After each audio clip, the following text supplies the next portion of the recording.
Good evening everyone, welcome back to our channel. Today we will discuss about chemical properties of glycerol, and in this video we will discuss fifth chemical property of glycerol. Fourth chemical properties को मैं already previous videos में आपके साथ discuss कर चुकी हूँ, आप जा करके वहाँ पे चेक कर सकते हैं। आज जो हमारी फिफ्थ केमिकल प्रॉपर्टी है ग्लिसरॉल की, वो है रिएक्शन विद HI। जब हम हाइड्रोजन आयोडाइड के साथ ग्लिसरॉल को रिएक्ट कराते हैं तो यहाँ पे दो केस होंगे। एक केस होगा कि अगर हम HI को बहुत स्मॉल अमाउंट में वहाँ पे यूज़ कर रहे हैं तो प्रोडक्ट कुछ और बनेगा, लेकिन अगर हम वहीं पे HI को एक्सेस में यूज़ कर रहे हैं यानी लार्ज अमाउंट में यूज़ कर रहे हैं तो जब HI एक्सेस में आ जाएगी तो प्रोडक्ट अलग होगा। तो हम दोनों ही केस लेके चलेंगे कि अगर हमने स्मॉल अमाउंट में लिया है देन क्या प्रोडक्ट बनेगा, और फिर हमने जब एक्सेस में लिया है तो क्या प्रोडक्ट बनेगा। ठीक है, तो सबसे पहला जो हमारा केस है वो क्या है। केस फर्स्ट है कि जब HI क्या है, स्मॉल अमाउंट में है, स्मॉल अमाउंट में हमने यूज़ किया है। ये है हमारा case first, when HI in small amount. तब क्या बनेगा देखिए।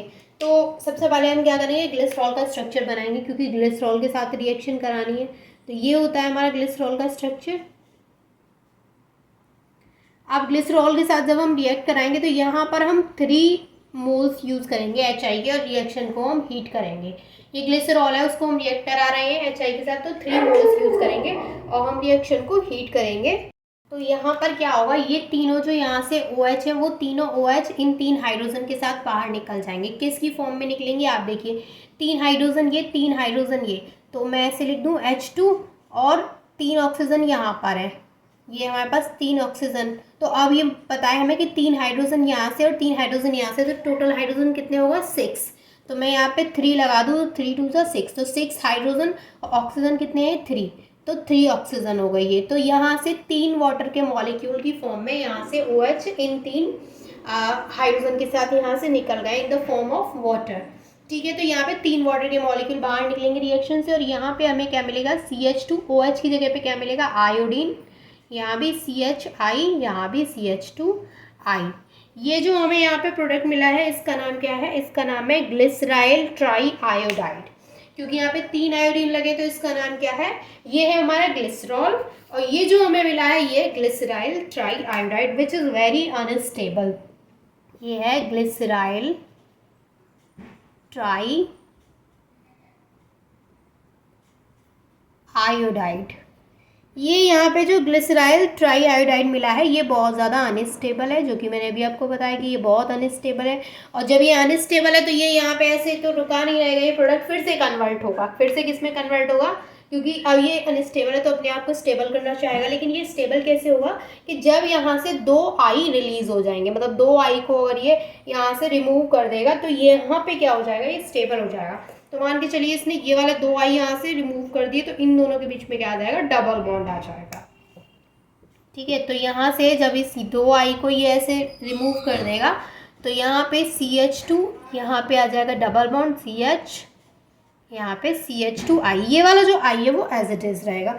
ये जो हमें प्रोडक्ट मिला है ये है एलाइल आयोडाइड, ये है एलाइल आयोडाइड। तो ये था जब हमने स्मॉल अमाउंट में HI को यूज़ करेंगे तो हमें जो प्रोडक्ट मिलेगा वो क्या मिलेगा, एलाइल आयोडाइड। लेकिन अगर मान के चलिए हमने एक्सेस में इसको यूज़ कर लिया HI को, तो उस केस में क्या होता है कि अगर हम इसको एक्सेस में यूज़ कर लेंगे तो ये जो एलाइल आयोडाइड है ये फिर से HI के साथ रिएक्ट करेगा, क्योंकि HI क्या है, एक्सेस में है वहाँ पे। तो ये फिर से HI के साथ रिएक्ट करके 1,2 डाई आइडोप्रोपेन का फॉर्मेशन करेगा, जो कि बहुत अनस्टेबल होती है। तो वो अपने आप को स्टेबल करने के लिए फिर से I2 वहाँ से रिलीज करेगी और वो प्रोपीन में कन्वर्ट हो जाएगी। जैसे यहाँ पे ये डबल बॉन्ड आ गया वैसे वहाँ पर भी डबल बॉन्ड आ जाएगा। लेकिन फिर क्या होगा, क्योंकि HI वहाँ पे एक्सेस में है, वो फिर से HI के साथ रिएक्ट करके आइसोप्रोपाइल आयोडाइड का फॉर्मेशन कर लेगा। तो कुल मिला के कहने का मतलब ये है कि जब हमने HI को स्मॉल अमाउंट में यूज़ करेंगे तब तो हमें रिएक्शन ये मिलेगी। Is it clear. लेकिन अगर हम इसको यहाँ पे एक्सेस में ले लेते हैं तो फिर ये फर्दर रिएक्ट करेगा जो एलाइल आयोडाइड है। तो ये था हमारा केस फर्स्ट। अब आप केस फर्स्ट का स्क्रीनशॉट ले लीजिए। अब मैं आपको केस सेकंड बताती हूँ, ठीक है, जहाँ पे हम HI को एक्सेस में लेंगे।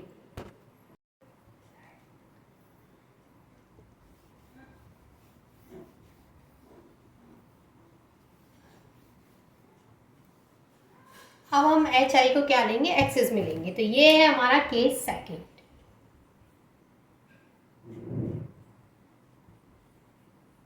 यहाँ पे जो एच आई है वो एक्सिस में प्रेजेंट है। अब देखिए when H I is present in axis, allyl iodide जो हमें मिला था, एलाइल आयोडाइड क्या मिला था हमें, CH2 double bond CH single bond CH2I, ये मिला था हमें एलाइल आयोडाइड। अब क्योंकि हमने एच आई यहाँ पे एक्सिस में यूज किया है, तो ये एलाइल आयोडाइड फिर से किसके साथ रिएक्ट करेगा, एच आई के साथ रिएक्ट करेगा। अब यहाँ पर जब ये एच आई के साथ रिएक्ट करेगा तो इनके बीच में यहाँ पे जो डबल बॉन्ड है वो ब्रेक हो जाएगा, और जब यहाँ से डबल बॉन्ड ब्रेक हो जाएगा तो यहाँ पे क्या होगा कि एक आयोडीन यहाँ पे आकर के जुड़ जाएगा और एक आयोडीन यहाँ पे आकर के जुड़ जाएगा। सॉरी, एक ही आयोडीन है तो वो सिर्फ यहीं पे आकर के जुड़ेगा और हाइड्रोजन यहाँ आकर के जुड़ जाएगा। और यहाँ पर जो एडिशन होगा देखिए वो मार्कोनिकॉफ्स रूल के अकॉर्डिंग होगा। मार्कोनिकॉफ्स रूल क्या कहता है कि जो हमारा रिएजेंट हम वहाँ पे यूज कर रहे हैं उसका जो नेगेटिव पार्ट है वो उस कार्बन के पास जाएगा जिसके पास लेस नंबर में हाइड्रोजन होंगे, और जो पॉजिटिव पार्ट है वो उस कार्बन के पास जाएगा जिसके पास हायर नंबर में हाइड्रोजन एटम्स प्रेजेंट होंगे। तो मैंने आपको क्या बोला कि जो एलाइल आयोडाइड है वो फर्दर रिएक्ट करेगा एच आई के साथ, जब एक्सिस में एच आई ले लिया है तो यहाँ से बॉन्ड ब्रेक होगा। जब ये बॉन्ड ब्रेक होगा तो ये वाला जो पार्ट है हमारा आई वाला वो इसके साथ जुड़ जाएगा और जो हाइड्रोजन है वो इसके साथ जुड़ जाएगा। तो हमें जो प्रोडक्ट मिलेगा वो मिलेगा CH3, क्योंकि एक हाइड्रोजन यहाँ से आ गया, ये इस तरीके से यहाँ आ जाएगा हाइड्रोजन, और यहाँ पे CHI और ये CH2I एज इट इज रहेगा। ये ठीक है, समझ में आ गया आपको किस तरीके से यहाँ पे प्रोडक्ट मिला है हमें। यहाँ से बॉन्ड ब्रेक हो गया है, हाइड्रोजन यहाँ और आयोडीन यहाँ आ गया है। अब ये था हमारे पास डबल बॉन्ड वाला कंपाउंड, अब यहाँ से डबल बॉन्ड ब्रेक हो गया है तो ये जो हमें प्रोडक्ट मिला है ये क्या है, 1,2 डाई आइडो प्रोपेन, 1,2 डाई आइडो प्रोपेन।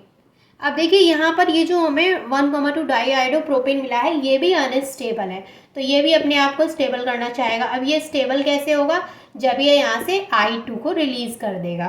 तो जब यहाँ से I2 रिलीज हो जाएगा तो ये स्टेबल हो जाएगा। तो I2 कहाँ कहाँ से जाएगा, एक यहाँ से जाएगा, आयोडीन एक यहाँ से जाएगा, ये दोनों आयोडीन यहाँ से चले जाएंगे। अब आपको पता है कि जब यहाँ से आयोडीन जाएंगे तो इन दोनों कार्बन के बीच में क्या आ जाएगा, डबल बॉन्ड आ जाएगा, जैसे कि हमने केस 1 में देखा था।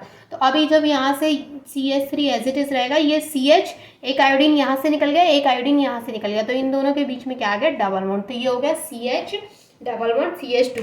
ये जो हमें स्ट्रक्चर मिला है वो किसका स्ट्रक्चर है, 3 कार्बन एटम है यहाँ पे और डबल बॉन्ड है, तो ये होता है हमारा प्रोपीन, क्योंकि डबल बॉन्ड है इसलिए ये हो गया प्रोपीन। अब ये जो प्रोपीन है वो फिर से HI के साथ रिएक्ट करेगा, फिर से HI के साथ। HI इतना कहाँ से आ रहा है, क्योंकि आपको पता है कि HI एक्सिस में है तो वो तो बहुत सारा HI है, तो वो बार बार क्या कर रहा है, रिएक्शन कर रहा है। अब फिर से वो प्रोपीन के साथ रिएक्ट करेगा। अब देखिए अब ये प्रोपीन के साथ रिएक्ट करेगा तो फिर से यहाँ पे इसी तरीके से रिएक्शन होगी कि जो डबल बॉन्ड है वो यहाँ से ब्रेक हो जाएगा और फिर से वही मार्कोनिकॉफ के अकॉर्डिंग यहाँ पे एडिशन होगा। This addition occurs according to Markovnikov's rule.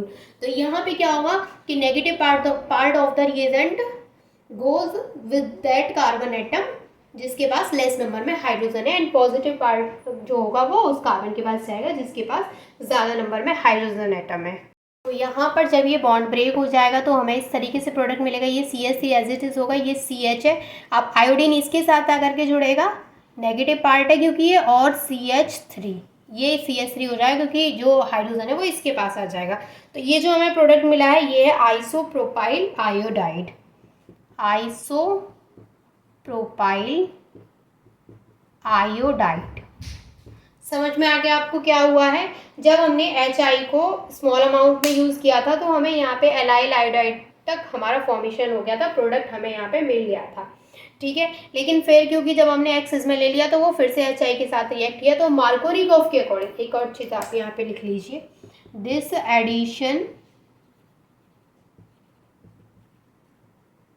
occurs according to